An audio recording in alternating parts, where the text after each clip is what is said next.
lantai 7 itu ada beberapa orang kena. Kebetulan rekan kerja saya juga ada yang kena. Setelah itu dari HRD kan antisipasi nih, wah karena ada beberapa orang kena ini perlu kita cek nih yang lain, siapa aja yang berinteraksi, kan protokolnya gitu mas, siapa aja yang berinteraksi dengan orang-orang yang positif ini dicek. Yang pertama ceknya adalah rapid.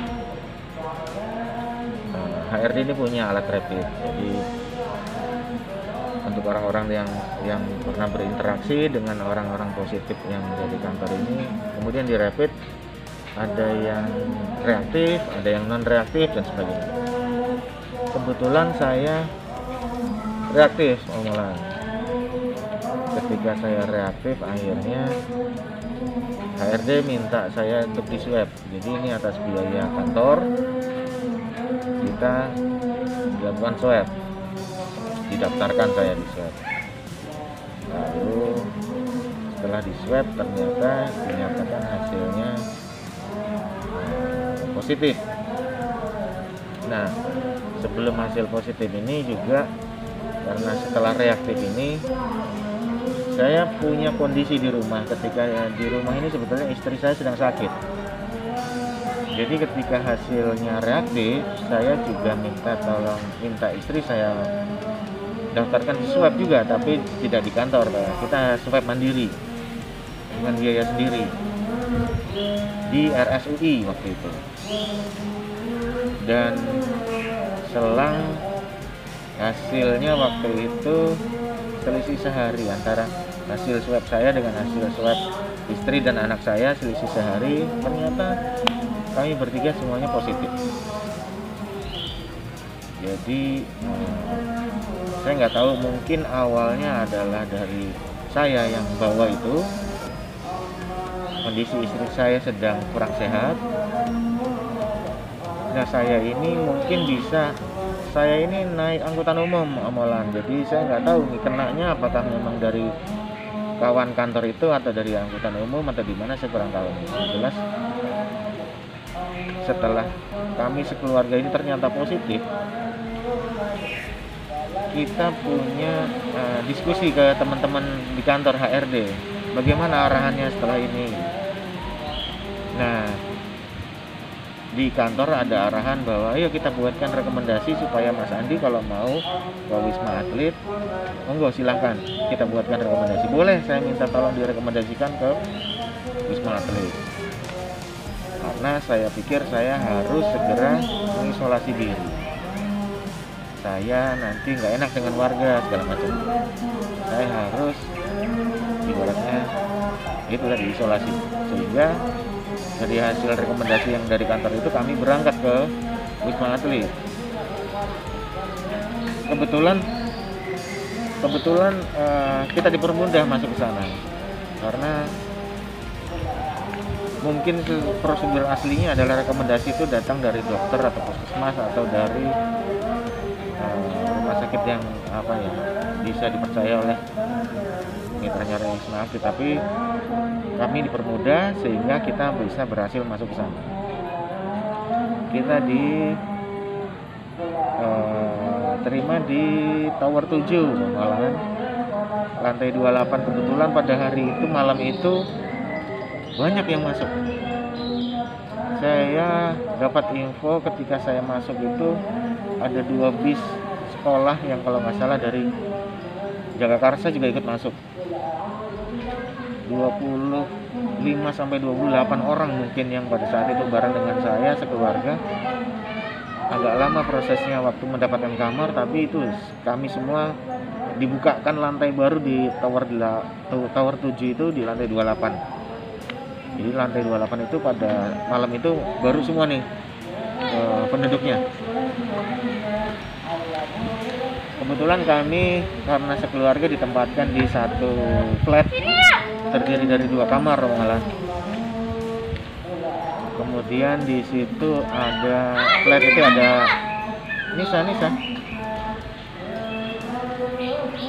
flat itu ada 2 kamar, ada ruang tamu, ada kamar mandi, ada dapurnya. Di sana juga ada wifi-nya.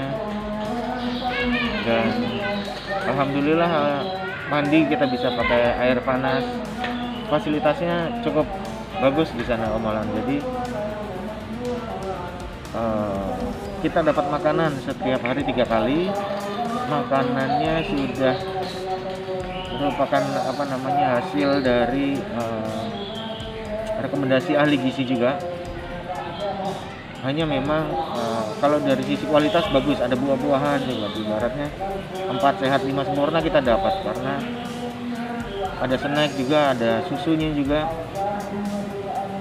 Dari situ obat-obatan juga kita dapat 3 kali sehari.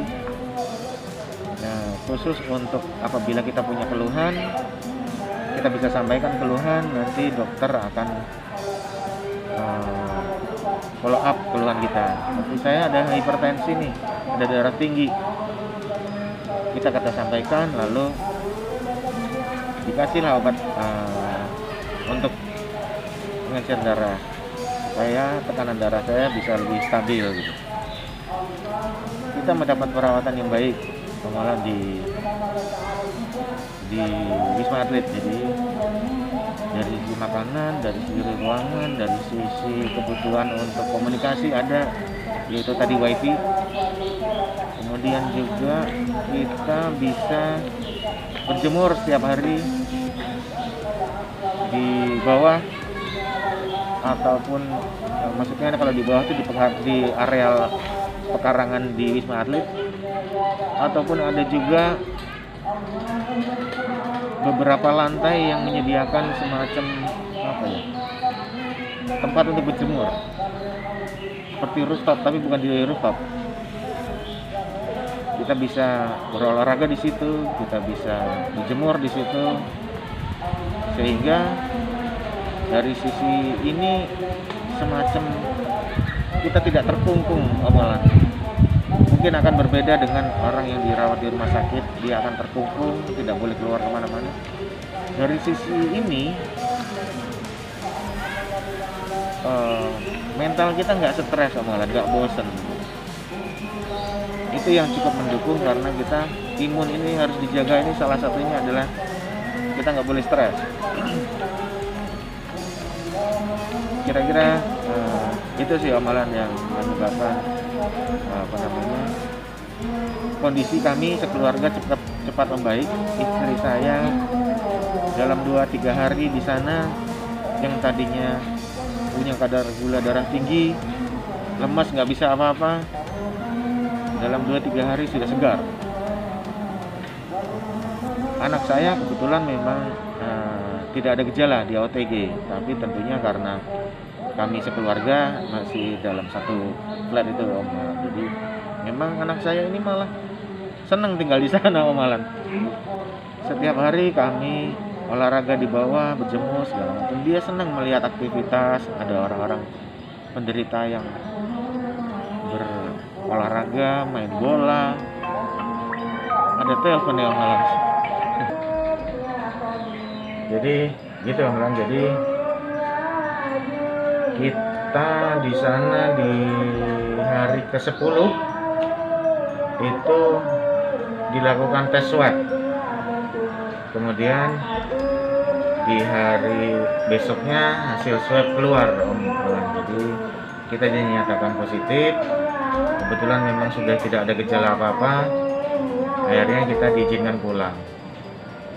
Kalau yang tadinya gejala yang saya rasakan adalah ada radang tenggorokan, ada pula saya ini rasa makanan kok sama semua. Rasa makanan, bukan penciuman, karena kebanyakan orang penciuman ya. Saya ini aneh, makan donat kok ada asinnya, makan burger pasti ada asinnya. Jadi ada satu rasa asin ini ngikut terus sama orang. Jadi saya heran, ini kenapa seharusnya manis kok jadi ada asinnya nih. Ada rasa aneh itu dari saya. Selain itu saya juga ada radang, sedikit batuk juga. Sedangkan kalau dari istri saya yang dirasakan adalah lemas, tidak bisa beraktivitas. ada juga batuk. Sekali batuk, kalau udah batuk malam hari itu nggak sembuh-sembuh, nggak hilang batuknya. Nah, kadang-kadang sampai batuknya itu kalau istri saya sampai sakit perut karena kontraksi kan perutnya, otaknya. Itu malah jadi lemas, nggak bisa beraktivitas, batuk kalau istri saya. Kalau anak saya kebetulan OTG, dia tidak bergejala. Nah, setelah hari ketiga kami semua sudah merasakan badan enak semua. Istri saya mulai bertenaga sehingga di Wisma waktu itu sudah mulai beraktivitas untuk cuci, nyapu, ganti atau bersih-bersih kamar, karena itu memang kita lakukan sendiri. Nah, saya sendiri alhamdulillah badan makin segar, tidak ada lagi rasa sakit tenggorokan. Hari keempat, kelima, dan berikutnya sebetulnya kami hanya proses mungkin penyembuhan dari sisi virusnya ya, sehingga di hari ke-10 itu kami sudah negatif mulai. Kami pulang kemari ya memang sudah kondisi dalam keadaan sehat, sehingga rumah yang kami tinggalkan sekeluarga ini bisa kita beres-beres langsung, sehingga kita bisa beraktivitas normal kembali gitu. Ada saran dari dokter nggak Mas? Setelah sembuh ngapain? Minum obat apa atau makan makanan apa gitu? Jadi kalau saran secara rinci nggak ada, karena di sana kebetulan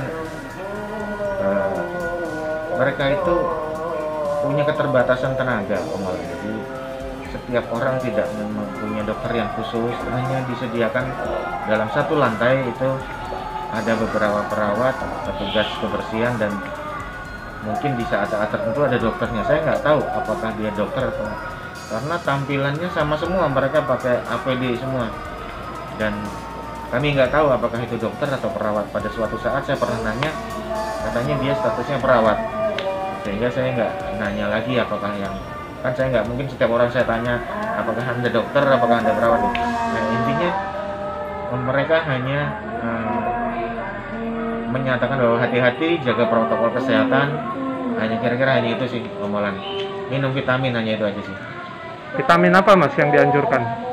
Secara spesifik nggak dianjurkan vitamin tertentu, mereka mungkin memberikan kebebasan kepada masing-masing kita ya, kita punya kemampuan apa dalam membeli vitamin, mungkin arahannya ke sana sih.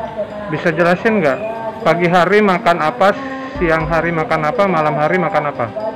Oke, jadi pagi hari biasanya ada sayuran, ada telur, ada semacam tahu atau tempe atau perkedel, dan buah. Itu di pagi hari. Kemudian nggak berapa lama kita dapat snack. Snack itu ada susunya, ada roti, dan kalau yang punya gejala tertentu mungkin berbeda snacknya ini. Antara saya dan istri saya dan anak saya, kita kotaknya beda-beda. Anak saya kebetulan karena tanpa gejala, kotaknya berwarna putih, kotak makanan. Saya kotak berwarna hijau dan beri nama saya, karena saya ada hipertensi. Dari sisi makanan mungkin beda rasa. Istri saya ada diabetes, makanya beda lagi. Jadi kami punya menu yang secara tampilan mirip-mirip bahannya, tapi rasanya beda-beda. Itu mana? Di siang hari, secara komparasi biasanya ada daging atau ayam. Di situ juga ada tempe atau tahu, sayuran tetap ada, dan buah-buahan ada. Siang hari kami setelah itu tidak ada snack lagi, snack hanya satu kali di pagi hari. Susu itu artinya di pagi hari itu. Kemudian setelah siang, malam langsung kita dapat makanan kira-kira kalau misalnya siang tadi daging maka malam ayam, atau sebaliknya. tahu tempe perkedel tetap ada, sayuran ada, buah-buahan juga ada. Jadi dari sisi menu yang kita dapat setiap hari itu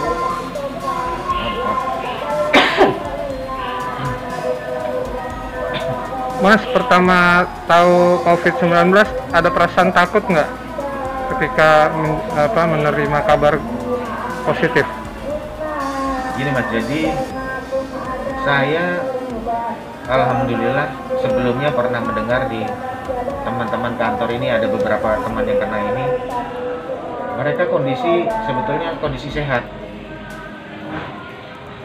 Hanya karena ada kawan yang kena, lalu kita ikut di swab, kita positif, sehingga kita harus isolasi. Beberapa kawan sudah ada selesai isolasi, sehingga dia sudah bisa menceritakan, oh kemarin cuma isolasi, saya tidak punya keluhan apa-apa, kesehatan apa-apa. Kebetulan itu sih. Tapi juga ada juga rekan yang isolasi ini lama gitu. Dan saya nggak tahu, mungkin karena ada kepasrahan mungkin kita kepada Tuhan. Jadi kalau udah, kan kita nih pasti udah ada ditentukan umur kita ya Om Nolan. Jadi ada kepasrahan semacam itu. Saya terus terang nggak muncul kekhawatiran yang terlalu besar. Memang pernah muncul ada juga salah satu karyawan kita yang juga kena COVID ini, lalu beliau meninggal, ada juga. Tapi ini hanya satu dari beberapa kawan yang pernah kita dengar dia menderita COVID. Jadi di satu sisi, ayo kita, kalau dari sisi saya, Mas Saran, jangan kita takut, mari kita optimis, kita perang lawan COVID dengan makan makanan, vitamin, mungkin juga obat-obatan, cara hidup sehat, jangan stres. Justru kalau kita khawatir kebanyakan itu nanti malah bikin kondisi mental kita kurang baik, sehingga imun nanti akhirnya akan terpengaruh. Itu sih dari saya. Baik Mas Andi, terima kasih untuk kesaksiannya. Sehat terus Mas ya. Terima kasih.